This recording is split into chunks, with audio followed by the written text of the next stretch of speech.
Hi, I'm Olivia from Wilkinson Cameras, and today I've got the brand new Sigma 10-18mm F2.8 DCDN lens in Sony E mount on the Sony ZV-E10.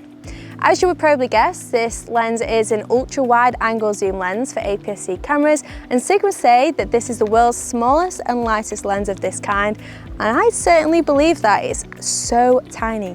Some may compare this lens to the Tamron 11-20mm F2.8 lens, which recently launched a couple months earlier to this lens, and both have very similar features, but I think Sigma stands out here because it's actually smaller and lighter than the Tamron and less expensive at launch.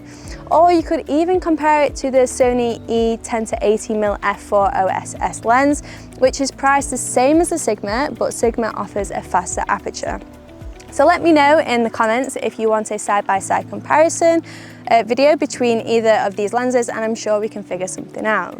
Sigma have brought this lens out in L mount, Sony E mount and Fujifilm X mount. So the natural habitat of this kind of lens is landscapes, travel, architecture, interiors, video and online content creation. Today we're doing a bit of everything. Ella and I are at the National Trust Quarry Bank Mill in Cheshire, where we're hoping to capture some interiors of the mill and some general autumnal nature shots around these beautiful grounds. So this is a Sigma Contempory lens. The Contempory series of lenses are designed to be compact, lightweight and true all-rounders. This lens will lend itself better to those who travel or enjoy landscape photography because it's super wide. This is also an APS-C lens that has an equivalent focal length of 15 to 27mm in full frame terms, so you can achieve lovely wide landscape shots as mentioned, to your more standard street photography shots. This lens is very small and compact with nothing but a zoom and focus ring on it, so pretty simple if you compare it to other lenses. It's 62mm in length with a diameter of 72.2mm and a weight of 260 grams, so 75 grams lighter than the Tamron 11-20 F2.8 in E mount.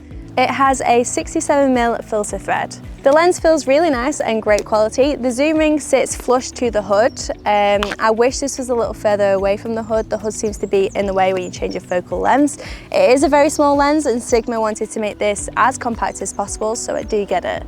Something really cool about Sigma is that it's all manufactured in Japan. Every single component, even down to the screws, are manufactured in Japan.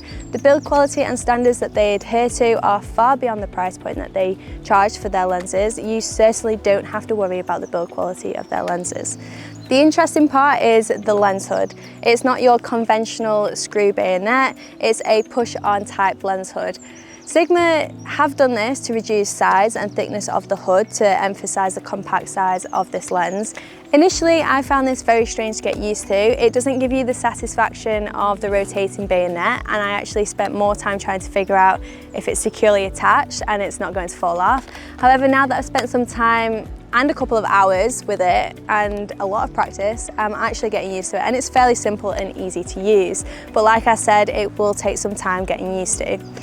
There's a rubber sealant around the bottom of the lens protecting it from dust and water, but this is the only type of sealant that I can see, so I wouldn't intentionally use it in bad weather situations. Now let's talk about image quality. Sigma has truly outdone themselves with this lens. They have used a combination of multiple spherical and special low dispersion glass, producing high resolution images, sharpness, minimized chromatic aberration and distortion, which you can really see in these images. The images are super sharp with really good color rendition and contrast. Every detail is beautifully preserved. From the back of the LCD screen, the images look sharp corner to corner from around f5.6 to 8 and slightly softer at wider apertures like f2.8. But you'd seriously have to pixel peep to see this, so I think Sigma have definitely done a good job here. As for ghosting and flare, I personally haven't experienced anything too distracting on the images I've taken so far, but Sigma have designed this lens to minimize flare and ghosting, so when the sun comes out later on, I will try again and hopefully overlay the results in this video. Something that's very impressive with this lens is the minimum focusing distance at 11.6 centimeters when shooting at 10mm, which allows you to get super close up to your subjects and produce unique compositions at that wide angle. This gives you a 1:4 magnification ratio, great for portrait, still life and so much more. For bokeh, there's a constant f2.8 aperture throughout the focal range, offering lovely bokeh and really good low light capabilities.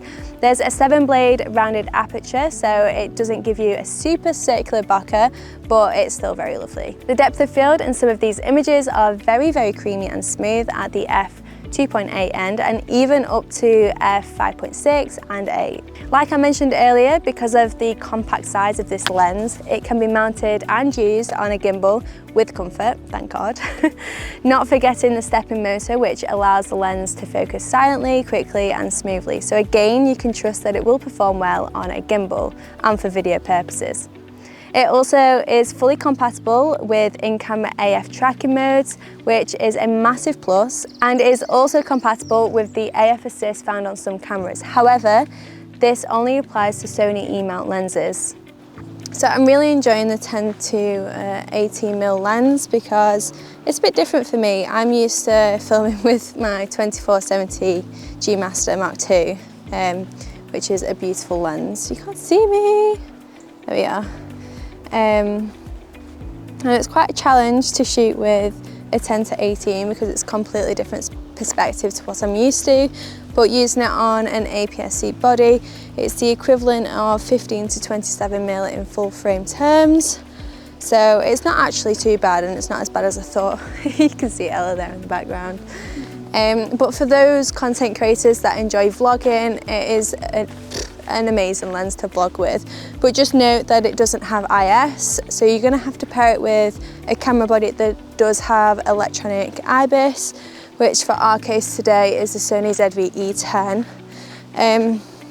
Something to note is that with any electronic IBIS or boost IS, you are going to get a crop into the frame just to be able to, I've got to switch arms, just to be able to get that stabilisation, because it uses the stabilisation from the edges of the frame. But at 10mm on this lens and with the crop of the stabilisation, framing is absolutely fine. Like you can see, I've got plenty in the frame.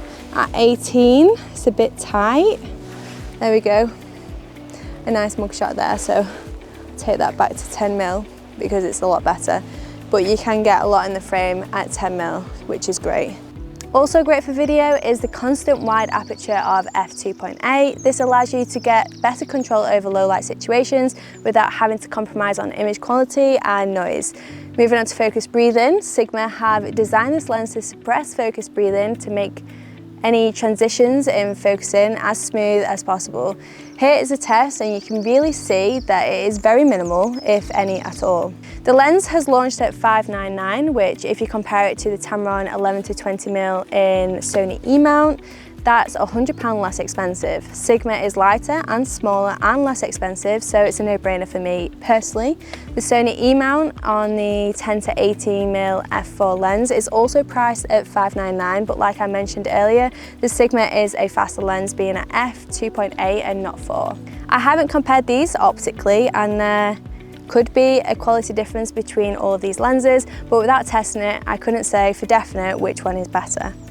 So in summary, the Sigma 10-18mm lens is a solid addition to Sigma's APS-C lens range, and I think it will be quite popular for those content creators that love video content creation and traveling. I know for sure this lens would be a great addition to my kit. It's super small and lightweight, super wide, and I've just loved using it today. I love the perspective of it.